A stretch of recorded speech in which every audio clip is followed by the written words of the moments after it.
안녕하세요. 저는 항암 치료를 위주로 암 환자분들을 진료하고 있는 종양내과 의사입니다. 평소 진료 시간에 쫓겨 여유 있게 이야기 나누고 충분한 시간을 들여 설명드리지 못하는 아쉬움을 이곳에서 조금씩 풀어내 보려고 합니다. 이전에 항암 치료 중에 회를 먹어도 되나요? 라든지 어떤 음식을 먹어야 하나요? 등의 영상을 통해 음식에 대한 이야기를 좀 했습니다만 오늘은 건강기능식품에 대해 이야기를 좀 해보려고 해요. 진료실에서 자주 받는 질문 중에 하나가 바로 이거 먹어도 되나요? 인데요. 특정 제품을 들고 오셔서 물어보시기도 하고 저도 처음 들어보는 제품이나 성분 이름을 이야기하시면서 물어보기도 하십니다.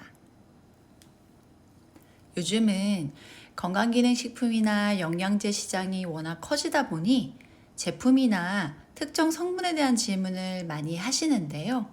몇 년 전까지만 해도 약초 같은 것들도 많이 물어보셨답니다. 인진쑥, 와송, 비단풀, 상황버섯, 차가버섯 등등 암에 좋다고 해서 가족이나 친구가 사다 주시기도 하시고요. 어떨 때는 이렇게 말씀드리기도 했어요.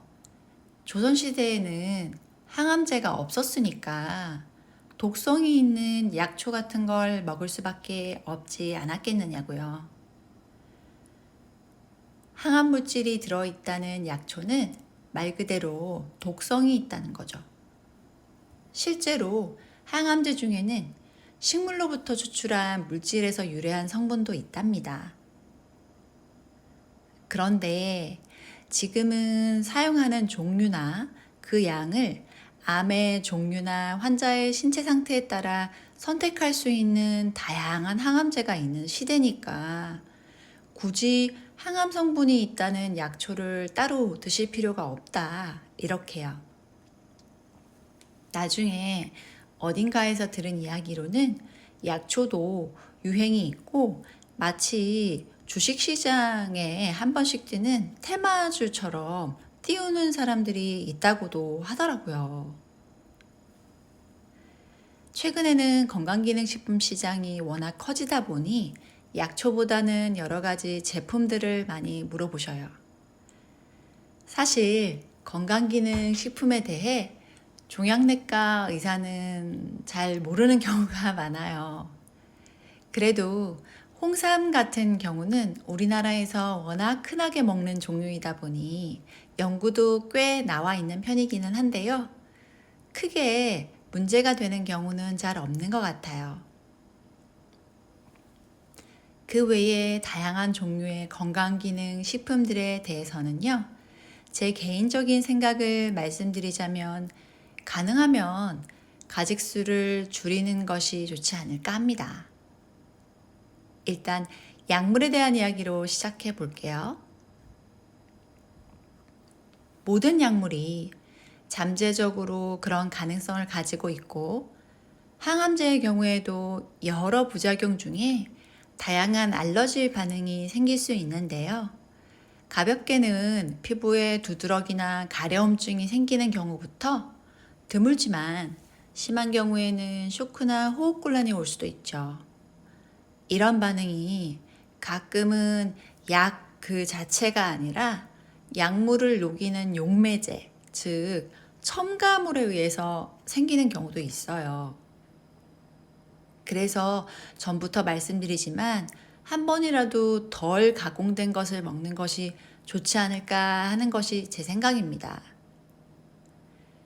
제품을 만들어 유통을 시키려면 재고 관리 등이 문제가 될 수 있기 때문에 유통기한이 너무 짧으면 곤란하겠죠.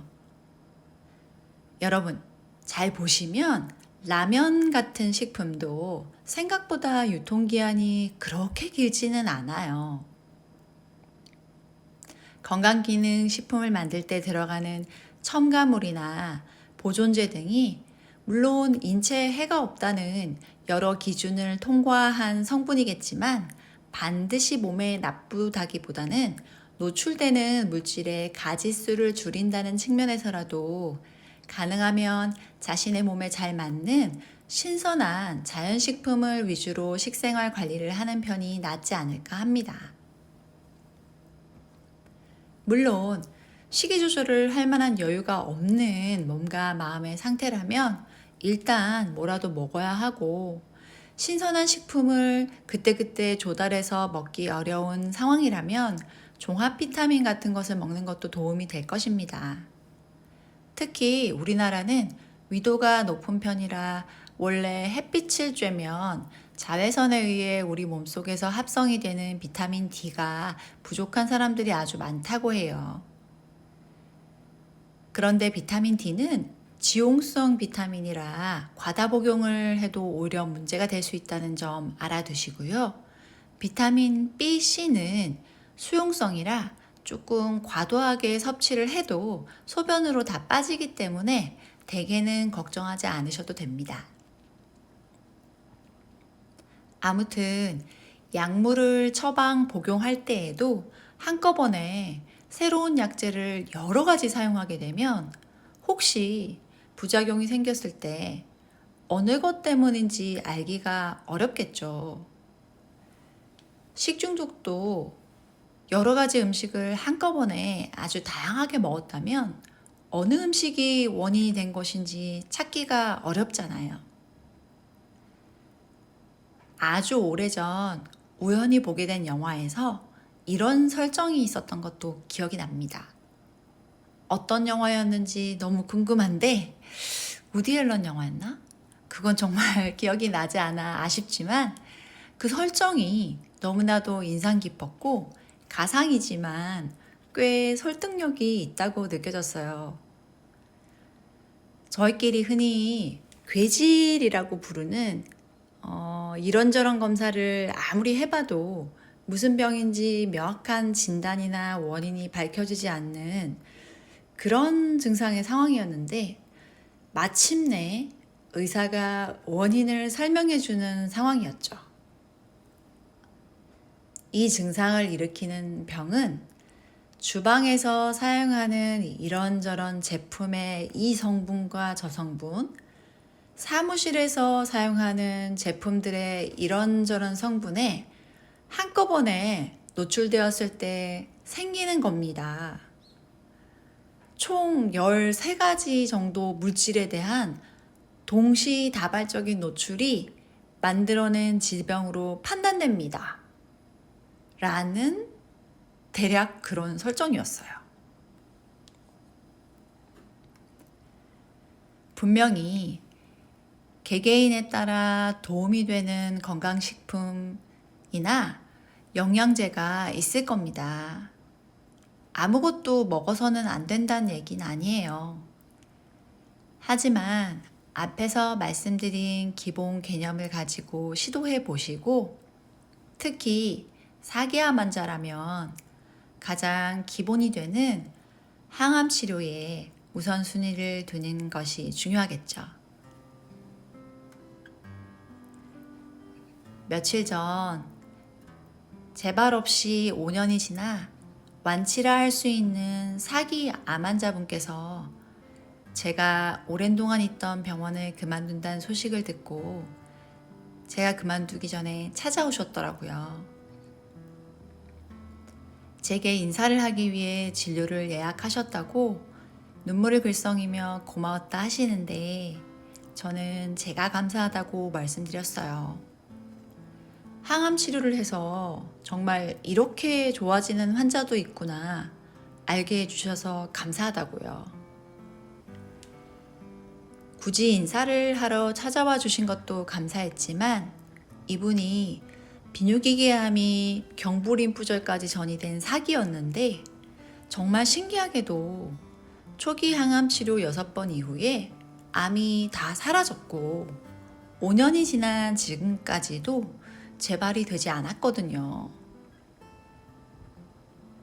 처음 진단할 때는 경부림프절에서 조직검사까지 해서 암을 확인한 상태였기 때문에 언젠가는 진행할 거라고 생각했어요. 일반적으로 그러니까요.